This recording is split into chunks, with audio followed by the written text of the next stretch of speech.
Здравейте хора, днес ще ми науча как ще се реди 3 по 3. Така. Първата стъпка да наредите 3 по 3.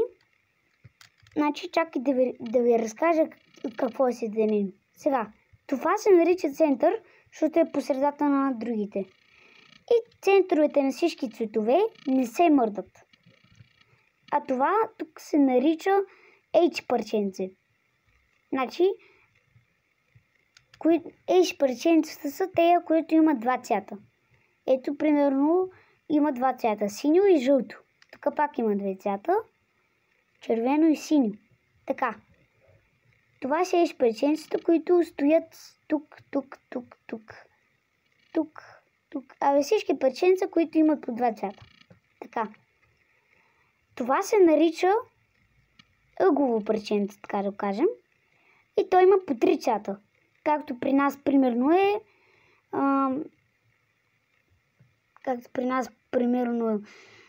е червено, жълто и синьо. Така. Примерно това.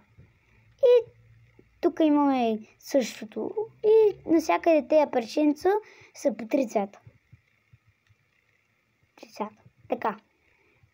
А центровете не се мърдат. Така. И сега почваме. Значи, за да наредим първа стъпка, за да наредим 3 по 3, е да направим един кръст. Ето тук. Плюс кръст, не знам как го наричате, аз ще го наричам кръст. Така. Тук надолу, сега търсим на долния ред H парченца. Те са с по два цвята. И ето има примерно, значи търсим H парченца, които едната им страна да е бяла, примерно като това. И така търсим. И тук гледаме долния и горния цвят. И ето, примерно, това е синьо и бяло. То трябва да застане ето тук.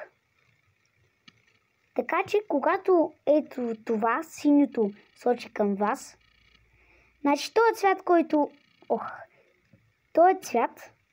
който сочи към вас, трябва да отиде под другия цвят, демек под центъра на синьото. Защото тук е синьо. То трябва да отиде по центъра на синьото. И така е с другите цветове. Така, ето, синьото отива по центъра на синьото. И сега, като тези двете са свързани, просто мога да завъртим ето този ред два пъти. И ето, всичко, и това си идва на мястото. И сега пак търсим такива парченца на долния ред. Ето едно такова парченце. Оранжевото към оранжевото вече е свързано. И може да го качваме ето така. Ето. И сега пак търсим на долния ред.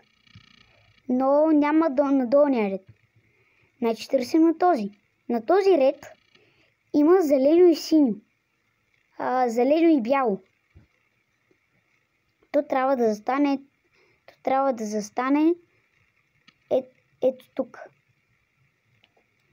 И за да стане това, ето това парченце трябва да отиде на долния